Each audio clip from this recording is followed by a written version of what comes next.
Hallelujah. The Church of Jesus Christ ஊழியத்தின் சார்பாக அத்துணை விசுவாசிகளுக்கும் எல்லா என்னுடைய உற்றார் உறவினர்கள் நண்பர்கள் எல்லோருக்கும் இந்த 4வது ஓய்வு நாளில் என்னுடைய அன்பின் வாழ்த்துக்களை தெரிவித்துக் கொள்கிறேன். ஆண்டவர் இந்த பயங்கரமான இந்த இக்கட்டான சூழ்நிலையிலே நாம் வீடுகளிலே பாதுகாப்பாக இருக்கிறோம். அநேகர் நமக்கு தெரிந்தவர்கள் நிறைய உற்றார் உறவினர்கள் நம்மை விட்டு பிரிந்து போனவர்கள் உண்டு. அவளுக்காக நான் துக்கப்படுகிறேன், அவளுக்காக நான் ஜெபித்துக் கொண்டிருக்கிறேன். இன்றைக்கு நீங்களும் நானும் உயிரோடு இருக்கிறோம் என்றால் அது தேவனுடைய மகா பெரிய கிருபை. ஆண்டவருடைய பரிசுத்த நாமம் மகிமைப்படுவதாக. இந்த 4வது ஓய்வு நாளிலும் இந்த ஆன்லைன் வழியாக அன்பு விசுவாசிகளை நண்பர்களை அத்துணை தேவ பிள்ளைகளையும் நான் சந்திப்பதில் மீண்டும் மகிழ்ச்சி அடைகிறேன். ஆண்டவர் இந்த நாளின் ஊழியத்தை ஆராதனையை கர்த்தர் ஆசீர்வதிக்கும்படி நாம் ஜெபிப்போம். அன்பின் ஆண்டவரே, பரிசுத்தரே, உம்மை நன்றியோடு ஸ்தோத்திரிக்கிறோம். நாங்கள் நிற்பதும் நிர்மூலமாகாமல் இருப்பதும் தேவனுடைய மகா பெரிய கிருபை. எங்க மேல நீங்க வைத்திருக்கிற அன்புக்காக, ஆண்டவரே, நீர் கொடுத்ததான வாக்குத்தத்தங்களுக்காக, ஆண்டவரே இயேசுவே, பரிசுத்த ஆவியானவரே, இன்றைக்கு நாங்கள் இந்த 4வது வாரத்திலும் அன்பு விசுவாசிகளோடு இணைந்து உம்மை துதிக்க, ஸ்தோத்திரிக்க, ஜெபிக்க, நன்றி சொல்ல நீர் கொடுத்தது நல்ல வாய்ப்பிற்காக உம்மை நன்றியோடு துதிக்கிறோம். ஏசப்பா, மகிமையானவரே, உமக்கு ஸ்தோத்திரம். அன்பானவரே, உமக்கு நன்றி. பரிசுத்த தேவனே, உமக்கு நன்றி. அப்பா, உமக்கே எல்லா துதி கனம் மகிமை உண்டாகட்டும். இந்த 4வது வாரத்திலும் பாடுகிற பாடல், ஆண்டவரே, கர்த்தருடைய வார்த்தைகள், ஜெபங்கள் அத்தனையும் உடைய சந்நிதியிலே நாங்கள் அர்ப்பணிக்கிறோம். இயேசுவே, நாங்கள் அல்ல, எங்கள் சத்தம் அல்ல, எங்களுடைய வார்த்தைகள் அல்ல, எங்களுடைய கர்த்தாவே முயற்சிகள் எல்லாம் வீணாய் போகும். இயேசுவே, நீர் மகிமைப்படுவீராக. எங்களை தாழ்த்தி ஒப்புக் கொடுக்கிறோம். தொடர்ந்து நடத்தும். இதை காண்கிற ஒவ்வொருவரையும் இந்த விசேஷமான ஆசீர்வாதத்தினால் நிரப்பும்படி நாங்கள் ஜெபிக்கிறோம். இயேசுவுக்கு நன்றி, கோடி ஸ்தோத்திரம். இயேசுவின் வல்ல நாமத்தில் ஜெபிக்கிறோம் எங்கள் ஜீவனுள்ள நல்ல பிதாவே, ஆமென். ஒரு பாடலை பாடி ஆண்டவரை மகிமைப்படுத்துவோம். ஆமென். இந்த பயங்கரமான இந்த கொரோனா வைரஸ் ஜனங்களை பயமுறுத்தி கொண்டிருக்கிற இந்த நாட்களில் ஆண்டவர் நம்மை பாதுகாக்கிறார். அவர்தான் நமக்கு அடைக்கலமாய் இருக்கிறார். அவர்தான் நம்மை தமது சிறகுகளால் நம்மை மூடி பாதுகாக்கிறார். அதை நினைச்சு நன்றி சொல்லி கர்த்தரை நாம் மகிமைப்படுத்தி பாடுவோமா? ஒரு பாடலை பாடி ஆண்டவரை ஆராதிப்போம். Praise the Lord.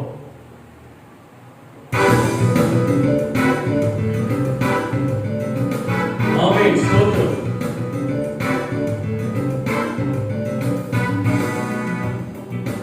உன்னதரேவும் பாதுகாப்பில் வாழ்கின்றேன், சர்வ வல்லவரேவும் நிழலில் தான் தங்கியுள்ளேன்.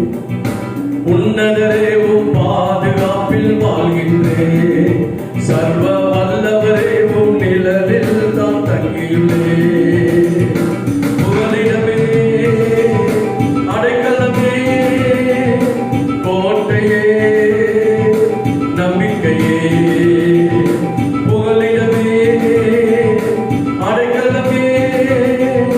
கோட்டையே, நம்பிக்கையே, பாழாக்கும் கொள்ளை நோய் அணுகாதே, வேடனின் கண்ணி ஒன்றும் செய்யாதே, பாழாக்கும் கொள்ளை நோய் அணுகாதே, வேடனின் கண்ணி ஒன்றும் செய்யாதே, காக்கும் மரணீரே, என் கேடகமானீரே, காக்கும் மரணி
தங்கியுள்ளே உன்னதரே உம் பாதுகாப்பில் வாழ்கின்றேன் சர்வ வல்லவரே உம் நிழலில் தான் தங்கியுள்ளே உன்னதரே உம் பாதுகாப்பில் வாழ்கின்றேன் சர்வ வல்லவரே உம் நிழலில் தான் தங்கியுள்ளே சிறகுகளால் அரைவணைத்து மூடுகிறீர் உம் சமூகம் தான் நிரந்தர நீரோடை சிறகுகளால் அரைவணைத்து மூடுகிறீர் உம் சமூகம் தான் நிரந்தர நீரோடை நிமிரச் செய்தீரே நிரந்தரமானீரே நிமிரச் செய்தீரே நிரந்தரமானீரே புகலிடமே அடைக்கலமே கோட்டையே நம்பிக்கையே புகலிடமே அடைக்கலமே கோட்டையே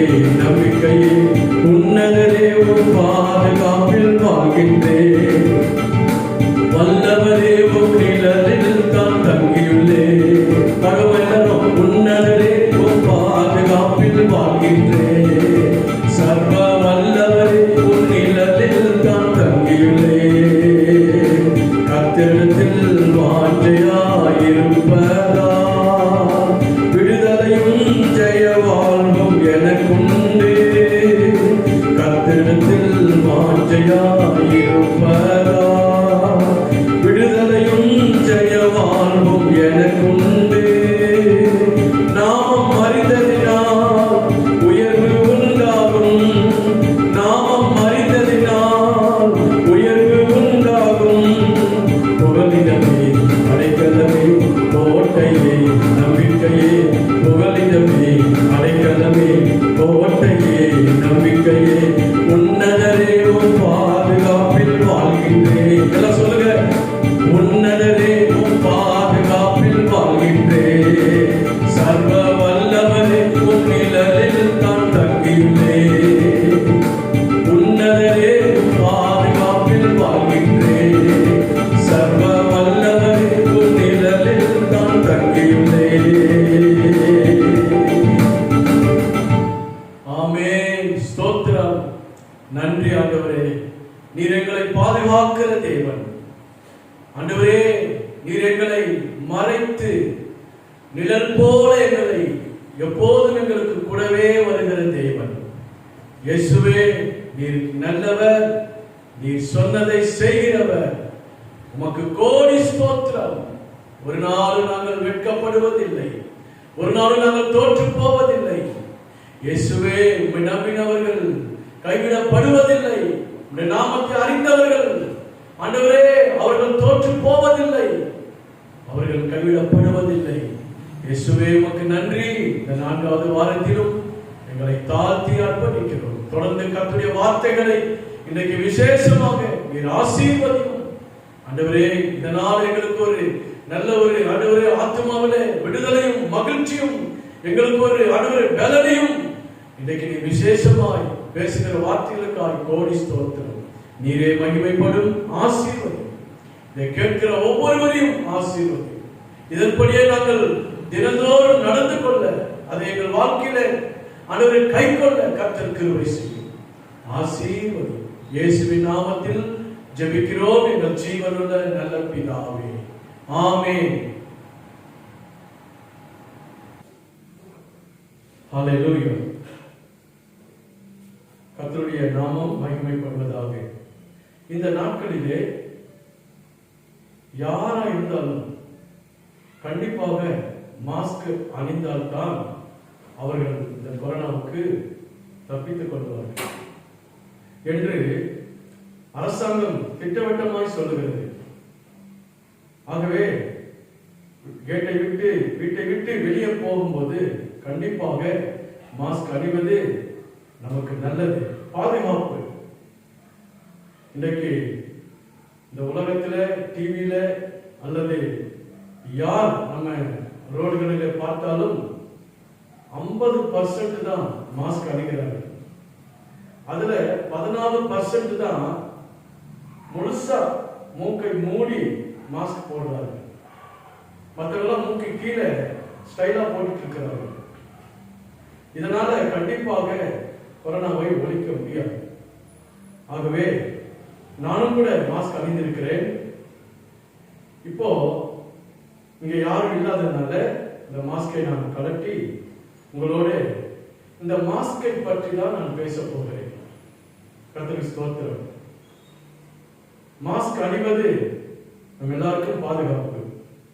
நம்முடைய மூக்கிலே வாயிலே இந்த வைரஸ் ஆனது போகாமல் தடுக்கிறது. அது நம்முடைய இருதயத்தில் சென்று லங்ஸை பாதித்து இன்னைக்கு நிறைய பேர் மூச்சு திணறினாலே ஹாஸ்பிட்டலிலே நம்முடைய விசுவாசிகள் கூட ஒரு சிலர் பாதிக்கப்பட்டு மருத்துவமனையிலே அவர்கள் ட்ரீட்மெண்ட்ல இருக்கிறார்கள். கர்த்தர் அவர்களை சீக்கிரம் குணமாக்க வேண்டும் என்று இந்த தனிப்பட்ட ஜெபத்தில் அவர்களுக்காக நான் ஜெபித்துக் கொண்டே இருக்கிறேன். கர்த்தருக்கு ஸ்தோத்திரம். இந்த மாஸ்க் நீங்க பார்க்கும்போது நமக்கு நன்றாக நினைவில் வருவது ஆமென் முக கவசம். இது கவசம், முகத்திற்கு ஒரு கவசம். அதே போல ஆண்டவர் நம்முடைய இருதயத்திற்கு, நம்முடைய வாழ்க்கைக்கு இயேசுவே கவசமாய் இருக்கிறார், அடைக்கலமாய் இருக்கிறார், பாதுகாப்பாய் இருக்கிறார். கர்த்தருக்கு ஸ்தோத்திரம். ஆகவே கண்பான தேவ பிள்ளைகளே, நான் இந்த மாஸ்கை குறித்து தியானிக்கும் போது இதுல 4 வார்த்தைகள் ஆங்கிலத்திலே MASK மாஸ்க் என்று சொல்லப்படுகிறது. இந்த வேதத்தின் அடிப்படையில இந்த 4 வார்த்தைகளுக்கும் வேதத்தில் உள்ள சில சத்தியங்களை உங்களோடு நான் பேச விரும்புகிறேன். இப்போது இந்த மாஸ்கை நான் கட்டுகிறேன். நான் தனிமையில இங்க இருக்கிறேன். ஆகவே இது இப்போ பயன் பெறாது. கர்த்தருடைய நாமம் மகிமைப்படுவதாக. கர்த்தருக்கு ஸ்தோத்திரம். Biblical definition. I'm going to speak few words according to the Bible. முதலாவதாக நாம் பார்க்கிறோம் மாஸ்க் என்றால் M என்ற வார்த்தை நாம் பார்க்கிறோம். M என்றால் என்ன? வேதத்திலே நான் தியானிக்கும் போது ஆண்டவர் இதை குறித்து பேச வேண்டும் என்று உணர்த்தப்பட்டேன். ஆகவே உங்கள் மத்தியிலே பேசுகிறேன். சங்கீதம் 1ஆம் அதிகாரம் 2வது வசனத்தை வாசிக்க நாம் கேட்போம். கர்த்தருடைய வேதத்தில் பிரியமாயிருந்து இரவும் பகலும் அவருடைய வேதத்தில் தியானமாயிருக்கிற மனுஷன் பாக்கியவான். எம் என்றால் என்ன? மெடிடேஷன், தியானம். ஹல்லேலூயா. இந்த லாக்டவுன் காலங்களிலே வீடுகளிலே நாம் தனிமைப்படுத்தப்பட்டிருக்கிறோம், குடும்பத்தோடு இருக்கிறோம். நிறைய பேர் என்ன செய்வாங்க, நேரத்தை எப்படி போக்குவதுன்னு தெரியாம நிறைய பேர் என்ன செய்வாங்க, கேரம் போர்டு விளையாடுவாங்க, பல விளையாட்டுகள், செல்போன்ல கேம்ஸ் பார்ப்பார்கள். இப்படி நேரத்தை வீணாக்கி கொண்டு இருக்கிறார்கள். ஆனால் வேதம் சொல்லுகிறது தியானிக்க வேண்டும். எப்படி தியானிக்கணும்? கர்த்தருடைய வேதத்தில் பிரியமாயிருந்து இரவும் பகலும் அவருடைய வேதத்தில் தியானமா இருக்கிற மனுஷன் பாக்கியவான். கிறிஸ்தவர்களாகிய நம்ம இந்த நல்ல வாய்ப்பினை பயன்படுத்தி கொண்டு வேதத்தை தியானிக்கிற மனுஷன் பாக்கியவான். எம் என்றால் மெடிடேஷன். நாம் அதிகமான தியானத்தில் இருப்போமானால் ஆண்டவர் அவர்களை ஆசீர்வதிப்பார், அவர்களை பெருக பண்ணுவார். ஆமென். இரவும் பகலும், காலையும் மாலையும், நமக்கு எப்ப நேரம் கிடைக்கும் போதெல்லாம் கர்த்தருடைய வேதத்தை தியானிக்க வேண்டும். கர்த்தருடைய வேதம் குறைவற்றதும் ஆத்மாவை உயிர்ப்பிக்கிறதுமாய் இருக்கிறது. ஆகவே அதை தியானிக்க வேண்டும். Delight in the Lord. Delight in the law of the Lord. இது நியாயப்பிரமாண புஸ்தகம்.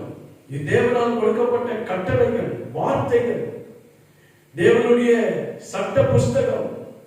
இதை வாசித்தால், இதை தியானித்தால் நம்ம அநேக தேவனுடைய காரியங்களை, அவருடைய வசனங்களை, வார்த்தைகளை, ஆழமான சத்தியங்களை நாம் அறிந்து கொள்ள முடியும்.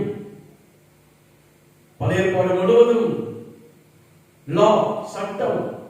புதிய ஏற்பாடு முழுவதும் அவருடைய அன்பை வெளிப்படுத்துகிறார். லவ். ஆமென். இந்த லாவை கர்த்தர் முறியடித்து இயேசு தன் அன்பை வெளிப்படுத்தி நம்ம எல்லாரையும் நேசிக்கிற தேவனாக இருக்கிறார். இந்த உலகத்தில் நாம் யாரா இருந்தாலும் ஆண்டவருக்கு மதம் பெருசல்ல, மொழி பெருசல்ல, ஆமென், நிறம் பெருசல்ல, எந்த தேசம் என்று பெருசல்ல. யாரா இருப்பினும் அவருடைய வேதத்தில் தியானமாயிருக்கிற மனுஷன் பாக்கியவான். கர்த்தருடைய பரிசுத்த நாமத்திற்கு மகிமை உண்டாவதாக. சங்கீதம் 119வது அதிகாரம் 97ஆம் வசனம் சொல்லுகிறது, உமது வேதத்தில் நான் எவ்வளவு பிரியமாயிருக்கிறேன், நாள் முழுவதும் அது என் தியானம். அல்லேலூயா. சங்கீதக்காரன் தாவீது சொல்கிறார், நாள் முழுவதும் அது எனக்கு தியானம். ஆமென். கர்த்தருக்கு ஸ்தோத்திரம். அல்லேலூயா. அதே சங்கீதம் 119 14ஆம் வசனத்தில் சொல்லுகிறார், கர்த்தாவே என் வாயின் வார்த்தைகளும் என் இருதயத்தின் தியானமும் உமது சமூகத்தில் பிரீதியாயிருப்பதாக. ஆமென். கர்த்தருக்கு ஸ்தோத்திரம். பாத்தீங்களா, என் வாயின் வார்த்தைகளும் என் இருதயத்தின் தியானமும் இந்த சமூகத்தில் பிரீதியாயிருப்பதாக. என் அன்பான தேவனுடைய பிள்ளைகளே, நாம் என்ன செய்ய வேண்டும்? இந்த காலகட்டத்திலே எவ்வளவுக்கு எவ்வளவு வேதத்தை நாம் தியானிப்போமானால் அந்த அளவுக்கு பொக்கிஷங்களை, ரகசியங்களை, சத்தியங்களை தேவன் வெளிப்படுத்துவார். அநேக கர்த்தருடைய வேதத்தில் சொல்லப்பட்ட அற்புதங்கள், அடையாளங்களை ஆண்டவர் நமக்கு வெளிப்படுத்தி காண்பிப்பார் என்று நாம் பார்க்கிறோம். சங்கீதக்காரன் சொல்லுகிறார், அதே 119 ஆமென் 15ஆம் வசனத்தில் உமது கட்டளைகளை தியானிக்கிறேன், 23ஆம் வசனத்தில் உமது பிரமாணங்களை தியானிக்கிறேன் என்று சொல்லுகிறார். ஆமென். சங்கீதம் 92:2 வாசிப்போமா? சங்கீதம் 92ஆம் அதிகாரம் 2ஆம் வசனம் 3ஆம் வசனத்தை வாசிக்க கேட்போம். தம்புரத்தினாலும் தியானத்தோடு வாசிக்கும் சுரமண்டலத்தினாலும் காலையிலே உமது கிருபையும் இரவிலே உமது சத்தியத்தை அறிவிப்பதும் நலமாயிருக்கும். ஆமென். அவர் பாருங்க, பாடலையே தியானமாய் பாடுகிறார். அவர் தியானித்து 10 நரம்பு வீணையினாலும் சுரமண்டலத்தினாலும் கைகளை தட்டி நாம் தினந்தோறும் பாடி ஆண்டவரை ஆராதித்து அவரை மகிமைப்படுத்துவோமானால் தேவனாகிய கர்த்தர் அவர் மகிமைப்படுவார். எனக்கு அன்பான தேவனுடைய பிள்ளைகளே, ஆமென். சங்கீதம் 143:5 சங்கீதக்காரன் சொல்லுகிறார், தாவீது, பூர்வ நாட்களை நினைக்கிறேன், உமது செய்கைகளை எல்லாம் தியானிக்கிறேன், உமது கரத்தின் கிரியைகளை யோசிக்கிறேன். என் அன்பான தேவனுடைய பிள்ளைகளே, இந்த நாட்களில் அவருடைய சிருஷ்டிப்பு, அவருடைய அன்பான இந்த உலகத்தின் படைப்புகளை, அவர் உண்டாக்கின வானத்தின் பூமியும், ஆமென், அவர் உண்டாக்கின சகல கிரியைகளும் நாம் தியானிக்கும் பொழுது ஆண்டவர் அநேக அற்புதமான காரியங்களை கர்த்தர் வெளிப்படுத்துவார். ஆண்டவர் மோசேயை தெரிந்து கொண்டார். மோசேக்கு பிறகு அந்த இஸ்ரவேல் ஜனங்களை நடத்துவதற்கு ஆண்டவர் மோசேயோடு பேசிய தேவன் அவருக்கு பிறகு யோசுவாவுக்கு அவர் பேசுகிறார். யோசுவாவுக்கு என்ன சொல்கிறார் என்று வாசிப்போமா? யோசுவாவின் புஸ்தகம் 1ஆம் அதிகாரம் 8வது வசனத்தை வாசிக்க கேட்போம். இந்த நியாயப்பிரமாண புஸ்தகம் உன் வாயை விட்டு பிரியாதிருப்பதாக. இதில் எழுதியிருக்கிறவைகளின்படியெல்லாம் நீ செய்ய கவனமாயிருக்கும்படி இரவும் பகலும் அதை தியானித்துக் கொண்டிருப்பாயாக. அப்பொழுது நீ உன் வழியை வாய்க்க பண்ணுவாய். அப்பொழுது புத்திமானாய் நடந்து கொள்வாய். யோசுவாவுக்கு சொல்றார் ஆண்டவரே, இரவும் பகலும், ஆமென், இதிலே எழுதியிருக்கிறவைகளை எல்லாம் நீ செய்ய கவனமாயிருக்கும் பொழுது அதை நீ தியானித்துக் கொண்டிருப்பாயாக. பாத்தீங்களா, நீங்களும் நானும் கூட கர்த்தருடைய வார்த்தைகளை இந்த நாட்களில் அதிக நேரம் கிடைக்கும் போது அவருடைய வார்த்தைகளை, வசனங்களை, கர்த்தருடைய சத்தியத்தை நாம் தியானிப்போமானால் அவர் சொல்லுகிறாரு, அப்பொழுது நீ உன் வழியை வாய்க்க பண்ணுவாய். ஹல்லேலூயா. ஆண்டவர் நாம் போகிற வழிகளை, நம்முடைய சிந்தனைகளை, நம்முடைய நமக்கு வேண்டியவைகளை கர்த்தர் என்ன செய்வார்? வாய்க்க பண்ணுவார்.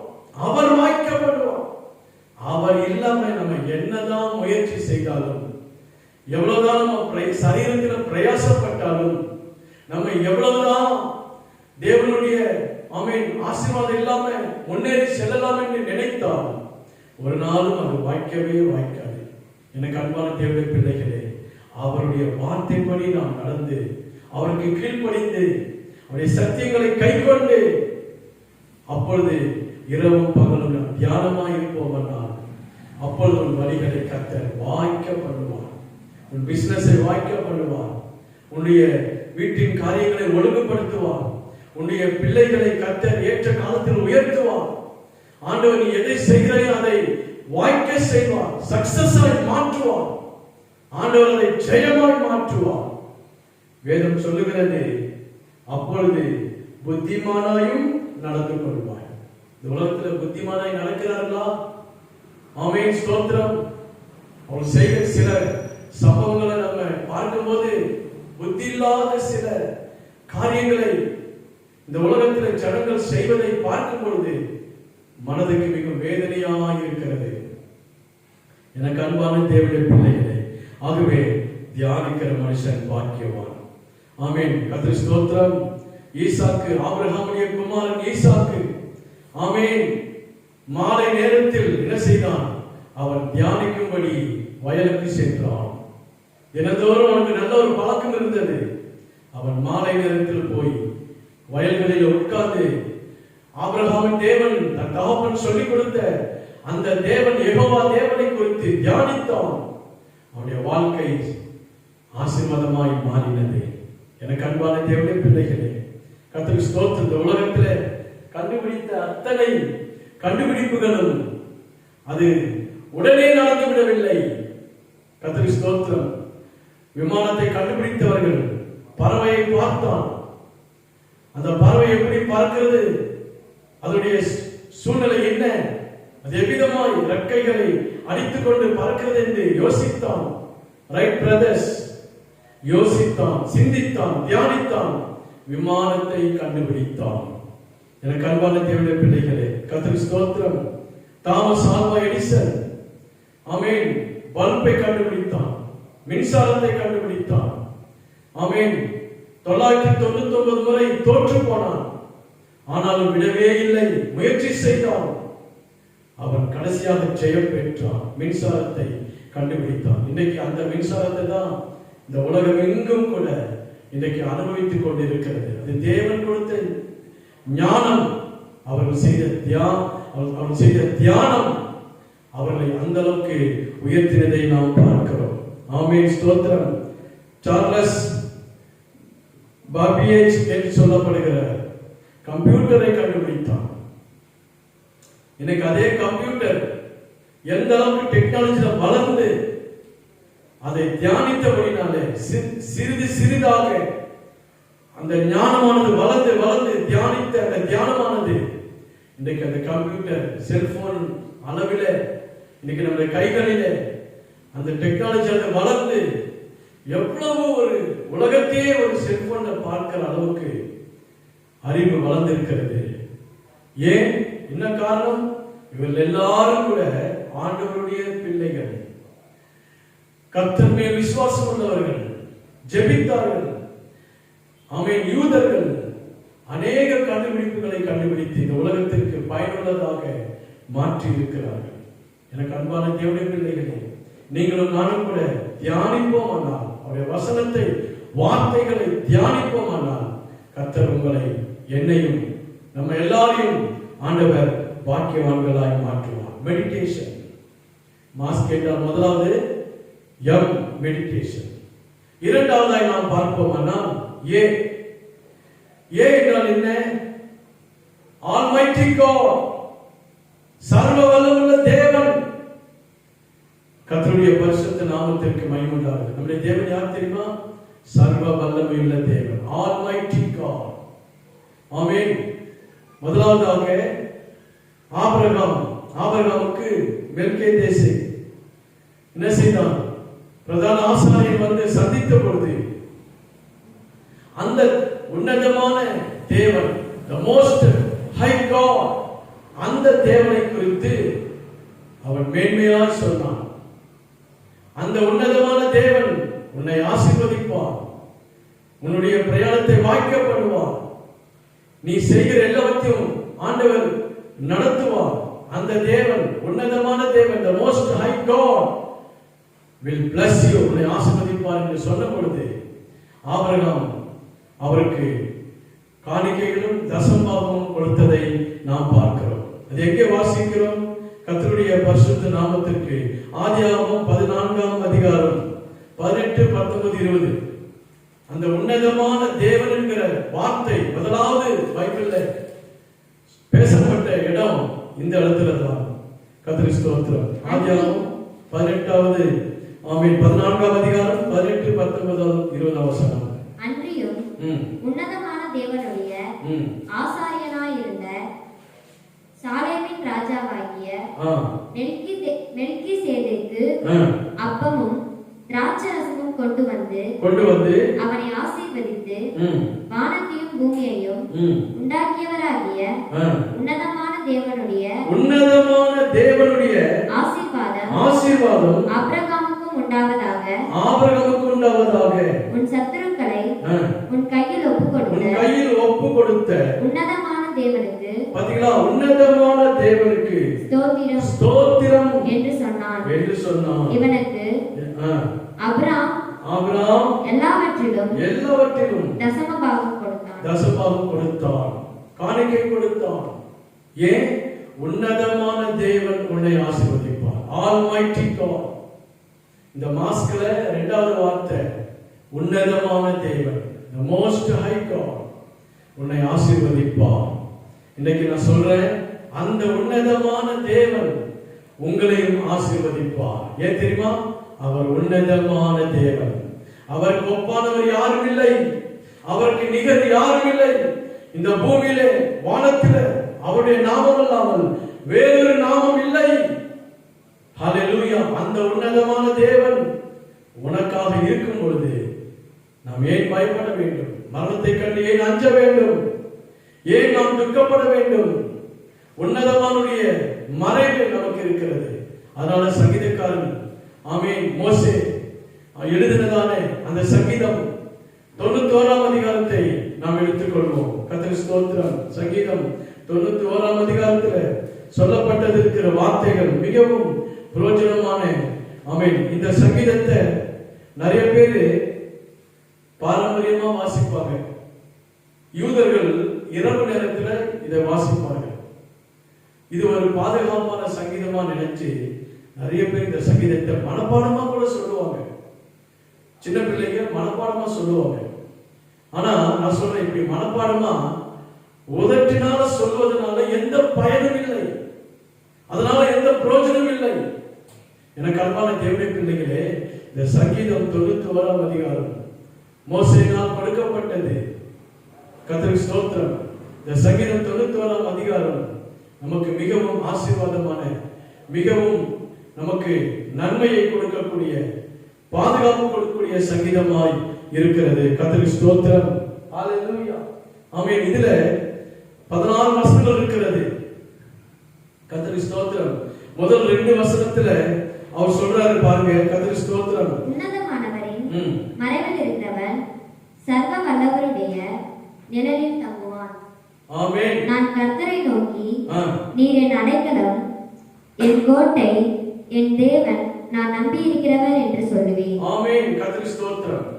இதை 3 பாகங்களாய் நாம் பிரிக்கலாம். இந்த சங்கீதம் 91ஆம் அதிகாரம் 3 பாகங்களாக 1, 2 ஒரு 2 இந்த வசனங்களும் ஆமென் the promise of God, தேவனுடைய ஆமென் வாக்குத்தத்தமாக மோசே சொல்றாரு. நான் என்று மோசே தன்னை வெளிப்படுத்தி சொல்றாரு. நான் கர்த்தரை நோக்கி நீர் என் அடைக்கலம், என் கோட்டை, என் தேவன், நான் நம்பியிருக்கிறவர் என்று சொல்லுவேன். அல்லேலூயா. கர்த்தருக்கு ஸ்தோத்திரம். 3 13 வசனங்களை நாம் வாசிப்போமானால் the protection of God, தேவனுடைய உன்னதமானவருடைய பாதுகாப்பை குறித்து சொல்லப்படுகிறது.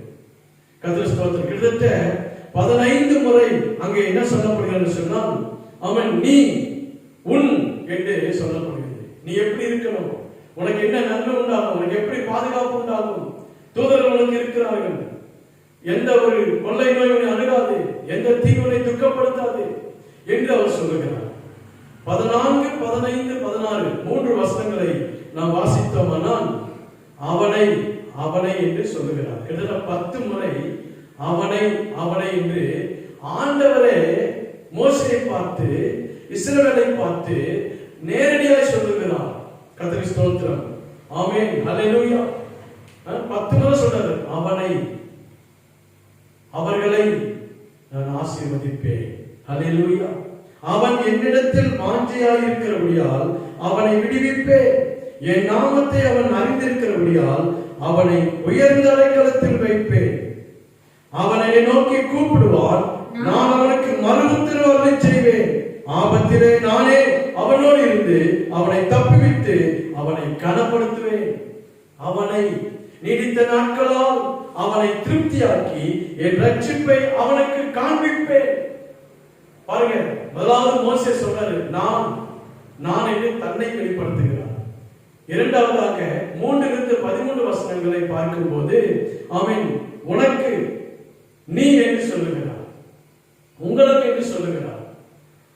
கடைசி 3 வசனங்களிலே அவனை நான் திருப்தியாக்குவேன், அவனை நான் பாதுகாப்பேன், அவனை விடுவிப்பேன், அவனுக்கு நான் துணை இருப்பேன் என்று ஆண்டவரை நேரடியாக பேசுகிறார். எனக்கு அன்பான தேவனுடைய பிள்ளைகளே, 1922 வருஷம் அமெரிக்கா தேசத்தில் அவன் WH மெக்டொனால்ட் என்று ஒரு அருமையான ஊழியர் இருந்தார். அவர் அடிக்கடி அவருடைய புஸ்தகத்தில் அவர் எழுதியிருக்கிறார், இந்த சங்கீதம் 91ஆம் அதிகாரம் எனக்காகவே எழுதப்பட்டது என்று அவர் சொல்லுவார். இதை நம்ம நினைப்போம், அது எப்படி உனக்காக எழுதப்படும்? இது எல்லா தேவ பிள்ளைகளும் இந்த உலகத்தில் வாசிக்கிற எல்லாருக்கும் இது கொடுக்கப்பட்ட சங்கீதம். ஆனால் அவர் சொல்வாரு, சுயநலமா இருக்கலாம், எனக்காகவே எழுதப்பட்டது. ஏன் அப்படி சொன்னாரு அப்படின்னு பார்ப்போம்னா, அவருடைய சின்ன வயசுல அவருக்கு 5 வயது இருக்கும்போது ஒரு கொடூர வியாதி அவரை ஆட்கொண்டது. அப்பொழுது அவருடைய தாயார் அவருடைய மார்பிலை சுமந்து கொண்டு வேதனையோடு வீட்டில இருந்து வெளியே வருகிறார்கள்.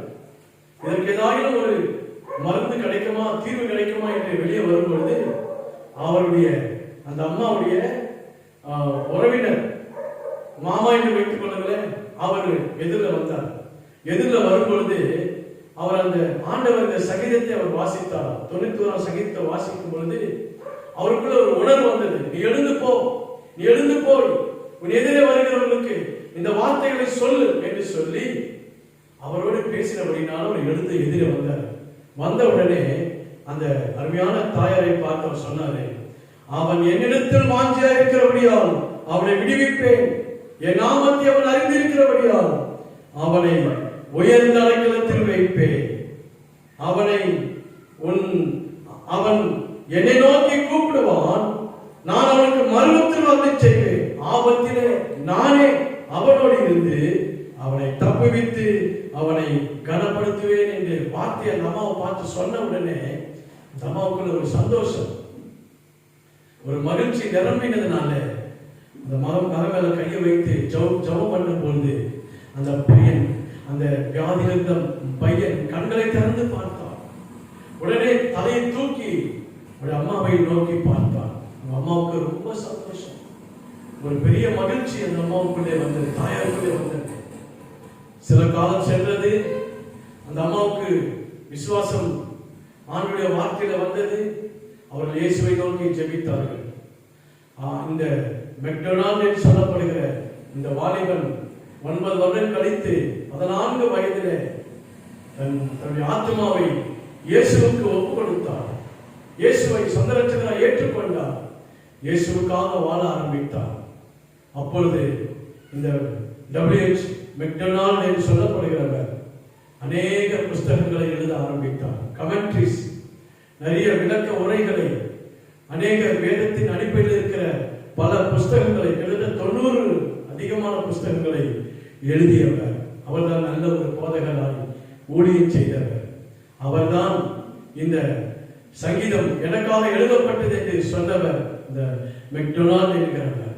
பாருங்க எவ்வளவு ஒரு விசுவாசம். ஆகவே அன்பான தேவனுடைய பிள்ளைகளே, கர்த்தருடைய பரிசுத்த நாமத்திற்கு மகிமை. The most high God, உன்னதமானவரின் மறைவில் இருக்கிறவன் சர்வ வல்லவருடைய நிழலில் தங்குவான். அவர் எப்படிப்பட்டவர்? உன்னதமானவர், சர்வ வல்லவர், என்னுடைய தேவன், என்னுடைய கர்த்தர். ஹல்லேலூயா, ஆமென். உன்னதமானவர், சர்வ வல்லவர், என் தேவன், என்னுடைய கர்த்தர், யெகோவா, எலோஹிம், என்னுடைய தேவன்.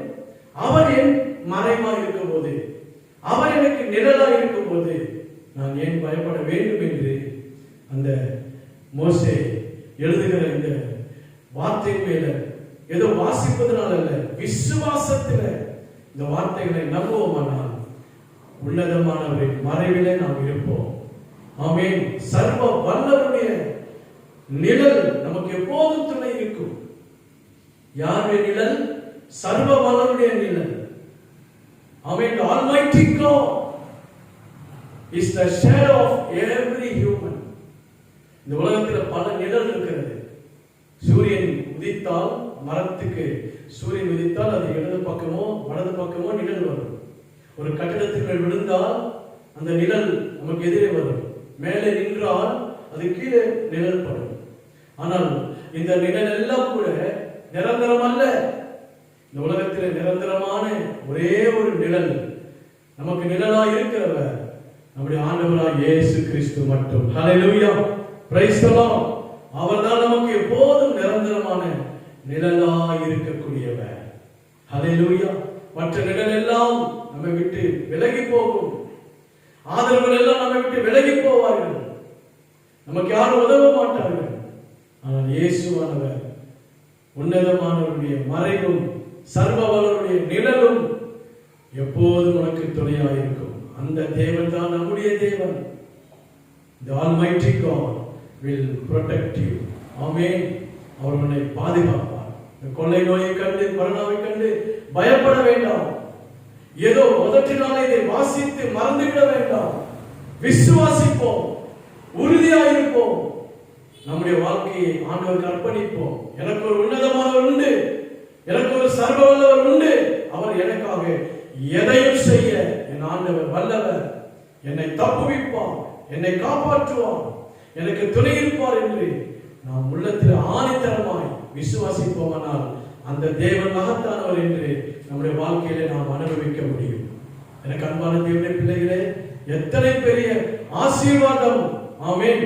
எவ்வளவு பெரிய நன்மை, ஆசீர்வாதம், கிருபை உமக்கு உண்டாவதாக. ஆமென். ஸ்தோத்திரம். என் நல்ல ஆண்டவரே, உமக்கு ஸ்தோத்திரம். எத்தனை பேர் விசுவாசிக்கிறீங்க? இந்த உலகத்தில் மரணம் என்பது எல்லாருக்கும் வரும்.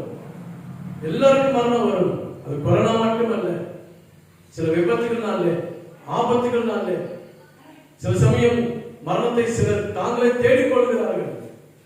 ஆனால் எப்படி வந்தாலும் நம்முடைய முடிவு ஆண்டவருடைய பிள்ளையாக இருப்போமானால் பரலோக ராஜ்யத்திலே அவரோடு கூட நாம் ஆளுகை செய்வோம். ஆமென். இந்த உலகத்தில் கண்களை மூடினால் உன்னதமான தேவனுடைய பிரசன்னத்தில் நாம் இருப்போம். ஆமென். மரணம் நல்லவர்களுக்கு வருகிறது, உலகத்தாருக்கு வருகிறது, பரிசுத்தவான்களுக்கு வருகிறது. ஒருவேளை பரிசுத்தவான்கள் மரித்தால்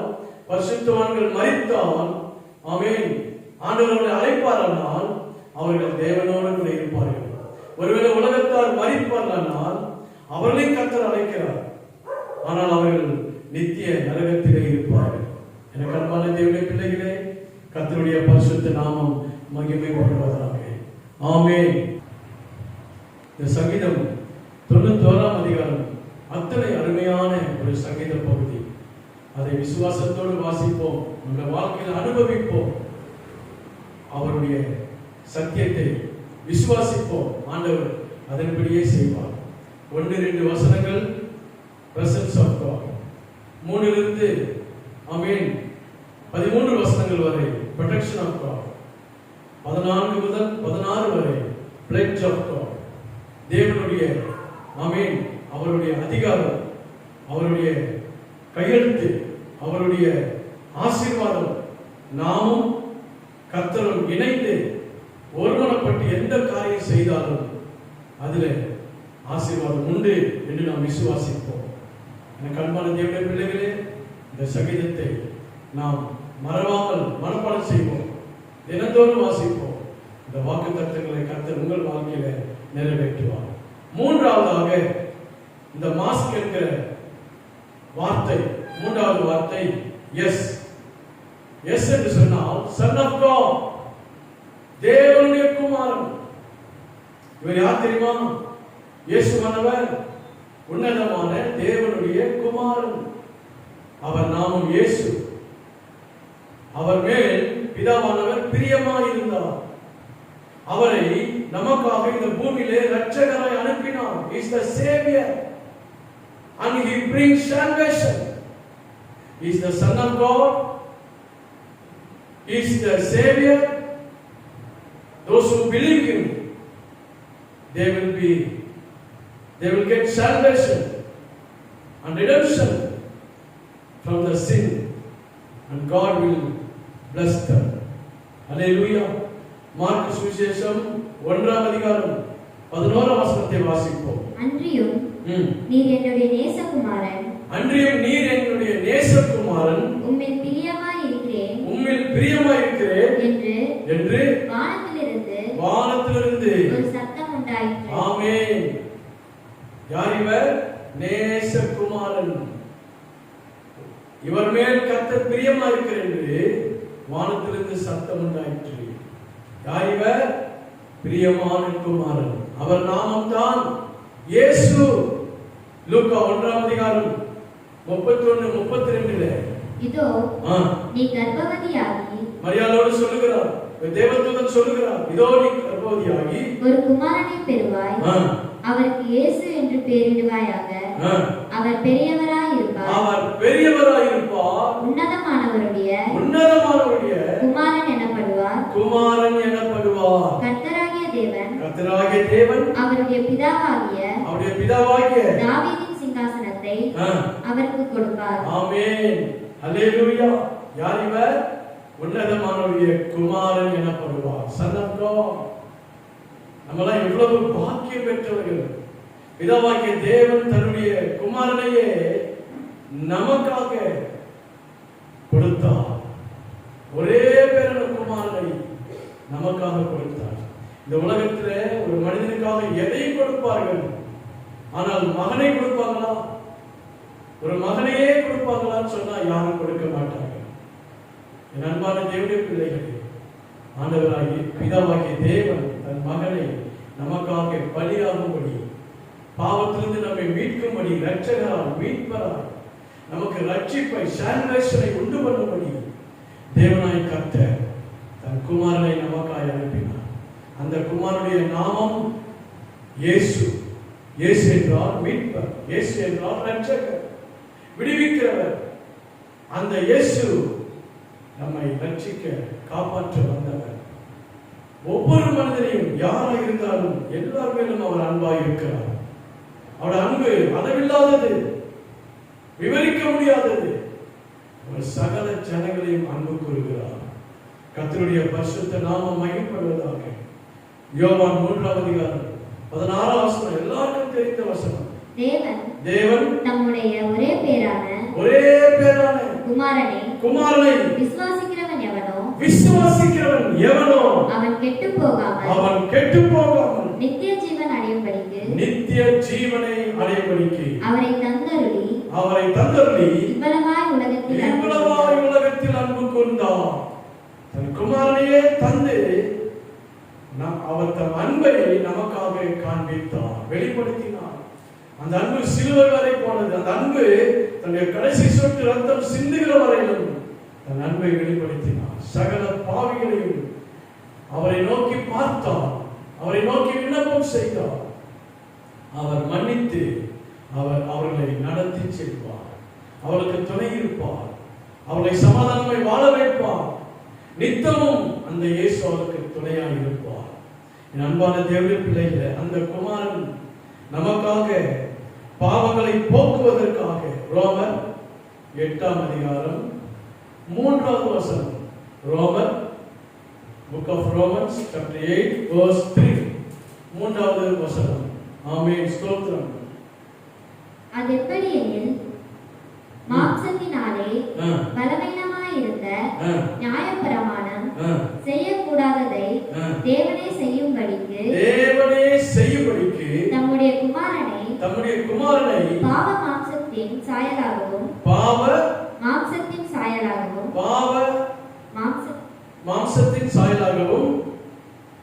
பாவத்தை போக்கும் பலியாக அனுப்பி மாம்சத்திலே பாவத்தை ஆக்கினைக்குள்ளாக தீர்த்தார். ஆமென். அவர் பாவத்திற்கு பலியாக குமாரனை இயேசுவை பிதாவாகிய தேவன் நமக்காக தந்தார். எவ்வளவு அருமையான ஒரு வார்த்தை. தன் குமாரனை நமக்காக தந்தார். எத்தனை பெரிய ஆசீர்வாதம்.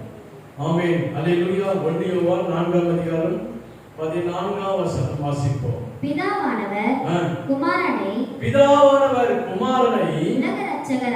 உலக இரட்சகராக அனுப்பினார் என்று நாங்கள் கண்டு சாட்சியிடுகிறோம். ஆமென், நாங்கள் கண்டு சாட்சியிடுகிறோம். யார் தெரியுமா இந்த குமாரன்? இந்த உலகத்தின் பாவத்தை நீக்கிற உலக இரட்சகராய் அனுப்பப்பட்டவர். அல்லேலூயா. ஆமென், கர்த்தருக்கு ஸ்தோத்திரம். ஆமென். 1 யோவான் 5ஆம் அதிகாரம் 19ஆம் வசனத்திலே குமாரனை உடையவன் ஜீவனை உடையவனாய் இருக்கிறான். எனக்கு அன்பான தேவனுடைய பிள்ளைகளே, ஆமென், is the son of God. நமக்காகவே தன்னை அர்ப்பணித்து இந்த உலகத்தின் ஜனத்தை மீட்பதற்காக அந்த குமாரன் மூலமாக அவர் மேல் விசுவாசம் வைப்போமானால் குமாரனாகிய இயேசு இரட்சகர், நம்முடைய மீட்பராகிய இயேசுவின் மேல் நாம் விசுவாசம் வைத்து அவர் மேல் நம்பிக்கையாக இருப்போமானால், நம்முடைய பாவங்களை அவர் சுமந்தார் என்று நம்புவோமானால், அவர் ரத்தத்தால் நாம் கழுவப்பட்டோம் என்று விசுவாசிப்போமானால் கர்த்தர் நம்மை நீதிமான்களாய் மாற்றுவார். ஹல்லேலூயா. எத்தனை பாருங்க மேன்மையான ஒரு ஆசீர்வாதம். 4வதாக இந்த மாஸ்க்கு கே என்று சொல்லப்படுகிறது. கர்த்தருக்கு ஸ்தோத்திரம். எம் பார்த்தோம் மெடிடேஷன், ஏ ஆல்மைட்டி காட், 3வது son of God, saviour, is the salvation என்று நாம் தியானித்தோம். 4வது கே. கே என்றால் என்ன? கிங்டம் ஆஃப் காட், தேவனுடைய பரலோக ராஜ்யம். ஹல்லேலூயா. என் அன்பான தேவனுடைய பிள்ளைகளே, எத்தனை பெரிய ஆசீர்வாதம் பாருங்க. இந்த மாஸ்க்கு வேதத்துல எவ்வளவு ஆழமான ஒரு சத்தியம். என்னது? Kingdom of God. இந்த உலகத்தில் ஒரு மனிதனுக்கு எதிர்வா ரொம்ப அவசியம், ரொம்ப முக்கியம். பரலோக ராஜ்யம், தேவனுடைய ராஜ்யம். இயேசு கிறிஸ்து 3.5 வருடம் இந்த பூமியில வாழ்ந்த பொழுது அநேக இடங்களிலே அவர் பிரசங்கித்த ஒவ்வொரு பிரசங்கத்திலும் அதிகமாக உபயோகித்த வார்த்தை பரலோக ராஜ்யம். இயேசு வந்தது நோக்கம் பரலோக ராஜ்யத்தை ஸ்தாபிக்க. இயேசு பிறந்தது நோக்கம் ஜனங்களை பரலோகத்தில் சேர்ப்பதற்காக. இயேசு ஆமென் அநேக சீஷர்களை அபிஷேகித்து அவர்களை உற்சாகப்படுத்தி அவர்களை வல்லமையாக இந்த உலகத்தில் அனுப்பினது நோக்கம் சகல ஜனங்களும் பரலோக ராஜ்யத்தில் வந்து அடைய வேண்டும். அதற்கு உதாரணமாக வேதத்தை நாம் தியானிக்கும் போது மத்தேயு ஆமென் எழுதின புஸ்தகம், மத்தேயு சுவிசேஷம் 13ஆம் அதிகாரம் நாம் வாசிப்போமானால் அதுல 58 வசனங்கள் இருக்கிறது நினைக்கிறேன். கர்த்தருக்கு ஸ்தோத்திரம். அதுல இந்த பரலோக ராஜ்யத்தை குறித்து 7 இடங்களிலே அவர் சொல்கிறார். முதலாவதாக நல்ல நிலத்தில் விழுந்த விதையை பற்றி அவர் சொல்கிறார். இரண்டாவது ஆமென் கோதுமை களஞ்சியங்களிலே விதைக்கப்படுகிற களைகளை தனியாய் பிரிப்பதை குறித்து அவர் சொல்லுகிறார். மூன்றாவதாக கர்த்தருக்கு ஸ்தோத்திரம். ஆமென். ஹல்லேலூயா. புளித்த மாவை குறித்து பரலோக ராஜ்யத்தை குறித்து அவர் சொல்லுகிறார். கர்த்தருக்கு ஸ்தோத்திரம். ஆமென். நிலத்தில் புதைந்திருக்கிற பொக்கிஷத்தை பற்றி அவர் சொல்லுகிறார். அடுத்தபடியாக நல்ல முத்துக்களை தேடுகிற ஆமென் வியாபாரிக்கு ஒப்பாய் சொல்லுகிறார். கடைசியாக ஆமென் வலைக்கு மீன்களை பிடித்து மீன்கள் நிரம்பி இருக்கிற வலையை குறித்து இழுக்கிற வலையை குறித்து பரலோக ராஜ்யத்தை குறித்து சொல்லுகிறார். இயேசுவுடைய நோக்கம் பரலோக ராஜ்யத்தை குறித்து அவர் பிரசங்கித்தார். அநேக அற்புதங்கள் செய்தார், அடையாளங்களை செய்தார், அநேகருக்கு வியாதிகளை சுகப்படுத்தினார், அநேகருக்கு அற்புதங்கள் நன்மைகள் செய்தார். இதன் நோக்கம் என்ன? பரலோக ராஜ்யம். சகல ஜனங்களும் பரலோக ராஜ்யம் வந்து சேர வேண்டும். Kingdom of God. நம்ம எல்லாருக்கும், ஒவ்வொரு கிறிஸ்தவருக்கும், ஒவ்வொரு ஊழியருக்கும் ஒரே நோக்கம், தேவனுடைய பரலோக ராஜ்யத்தில் அவரோடு நான் இருக்க வேண்டும். அங்கே எப்போதும் சந்தோஷம், மகிழ்ச்சி, கண்ணீர் இல்லை, கவலை இல்லை, துக்கம் இல்லை. அந்த இயேசுதான் நமக்கு பரலோக ராஜ்யத்தில் ஸ்தலத்தை ஆயத்தப்படுத்துகிறார். உன்னதமான தேவன் ஒவ்வொருவருக்கும் அங்கே ஸ்தலத்தை உண்டு பண்ணுகிறார். நீதிமான்கள், விசுவாசிகள், இயேசுவின் நாமத்தை நம்புகிற எல்லோரும் அந்த ராஜ்யத்திலே அவரோடு கூட இருப்பார்கள். கர்த்தருக்கு ஸ்தோத்திரம். ஒரு வசனத்தை வாசிப்போம். 44 வசனத்தை வாசிப்போம். அன்றியும் பரலோக ராஜ்யம் நிலத்தில் புதைத்திருக்கிற பொக்கிஷத்துக்கு ஒப்பாய் இருக்கிறது. அதை ஒரு மனுஷன் கண்டு மறைத்து அதை பற்றிய சந்தோஷத்தினாலே போய் தனக்கு உண்டான எல்லாவற்றையும் விற்று அந்த நிலத்தை கொள்ளுகிறான். ஆமென். கர்த்தருக்கு ஸ்தோத்திரம். பாருங்க, இங்க என்ன சொல்கிறார் ஆண்டவர்? கர்த்தருக்கு ஸ்தோத்திரம். ஆமென். பரலோக ராஜ்யம் நிலத்தில் புதைத்திருக்கிற பொக்கிஷத்திற்கு அவர் என்ன சொல்லுகிறார்? ஒப்பிட்டு சொல்லுகிறார். நிலத்திலே ஒருவனுக்கு பொக்கிஷம் இருக்குமானால் அவன் என்ன செய்வான்? தன்னுடைய பணத்தை எல்லாம் செலவு செய்து அந்த நிலத்தை வாங்குவதற்கு பிரயாசப்படுவான். அப்படித்தான் நாம் ஒவ்வொருவரும் தேவனுடைய ராஜ்யத்தை சம்பாதிப்பதற்காக, தேவனுடைய ராஜ்யத்தை நாம் சுதந்திரிப்பதற்காக இந்த உலகத்தில் எதை வேண்டாலும் இழக்கலாம், எதை வேண்டுமென்றாலும் நிராகரித்து அந்த பரலோக ராஜ்யத்தை சுதந்திரிக்க இயேசுவின் மேல் நம்பிக்கையாக இருப்போம். கர்த்தருடைய பரிசுத்த நாமத்திற்கு மகிமை உண்டாவதாக. ஆமென். 45 வசனத்தை வாசிப்போம். மேலும் பரலோக ராஜ்யம் நல்ல முத்துக்களை தேடுகிற வியாபாரிக்கு ஒப்பாய் இருக்கிறது. ஆமென். ஸ்தோத்திரம்.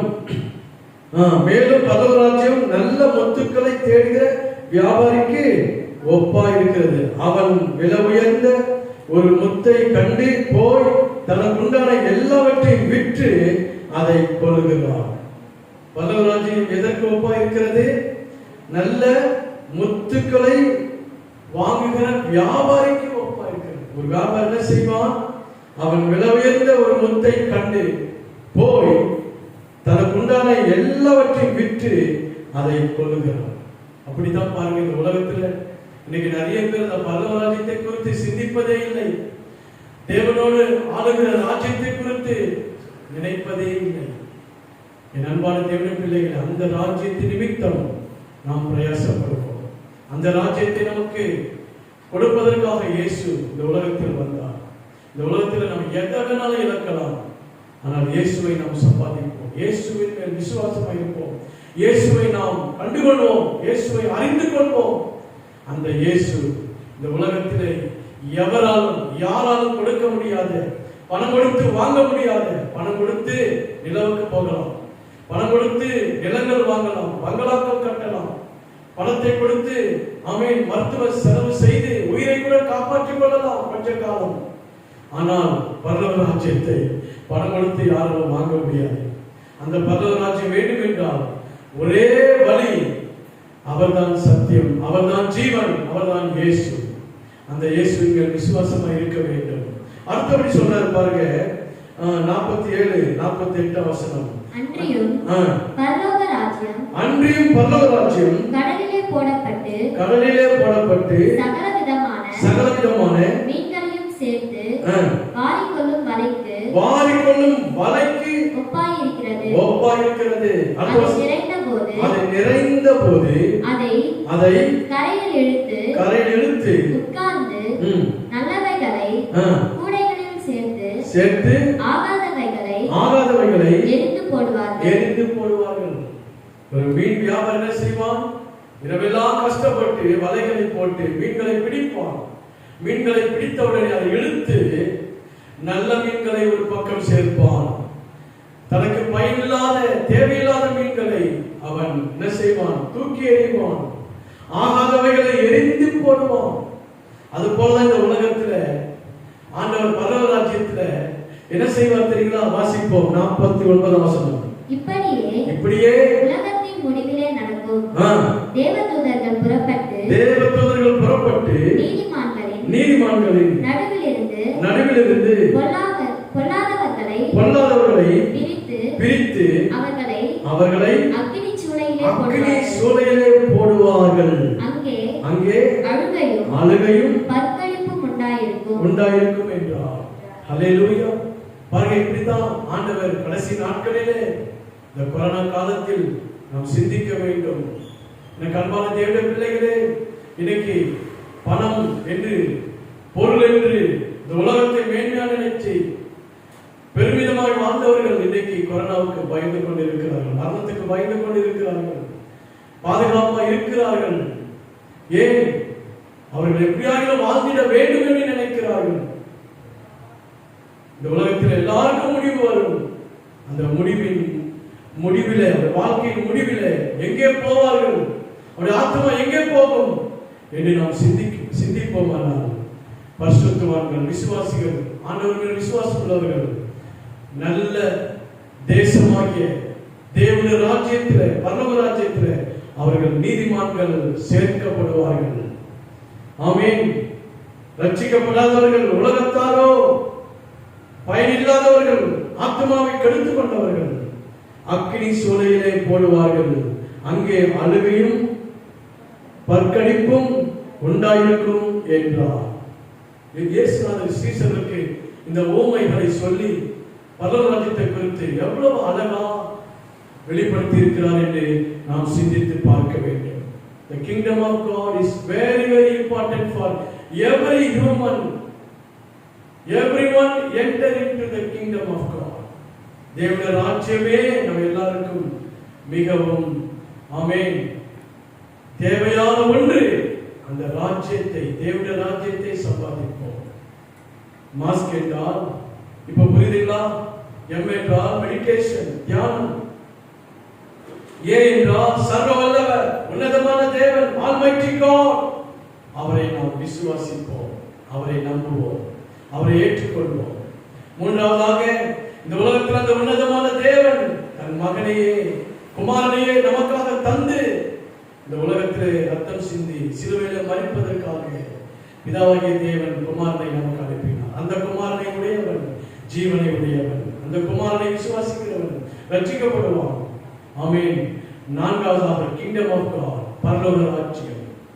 ஆமென். இந்த இயேசுவானவர் பிதாவாகிய தேவன் தன் குமாரனை அனுப்பி தேவனுடைய ராஜ்யத்தை சம்பாதிப்பதற்காக, தேவனுடைய ராஜ்யத்தில் நாம் எல்லோரும் சேர வேண்டும் என்று அவரை தன்னை அன்பு காட்டி தன்னை வெளிப்படுத்தினார்.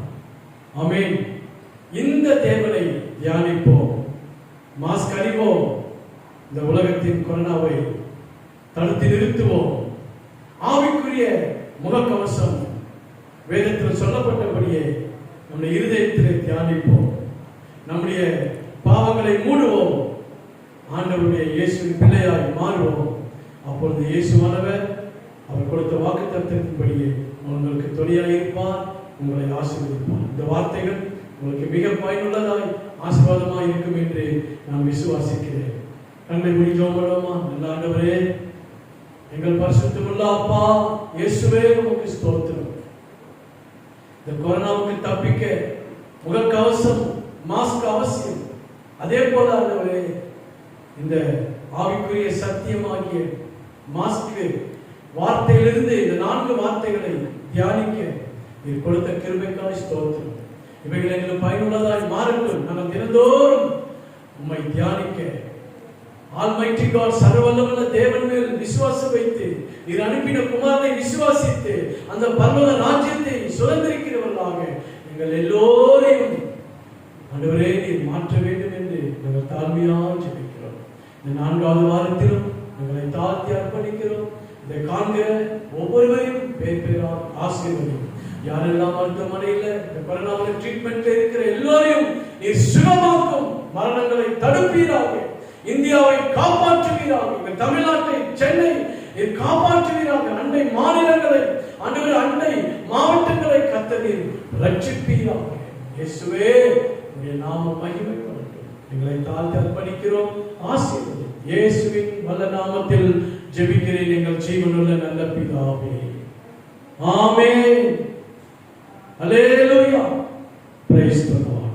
கர்த்தர் உங்களுக்கு துணை இருப்பார். ஆண்டவர் உங்களை ஆசீர்வதிப்பார். நன்றி.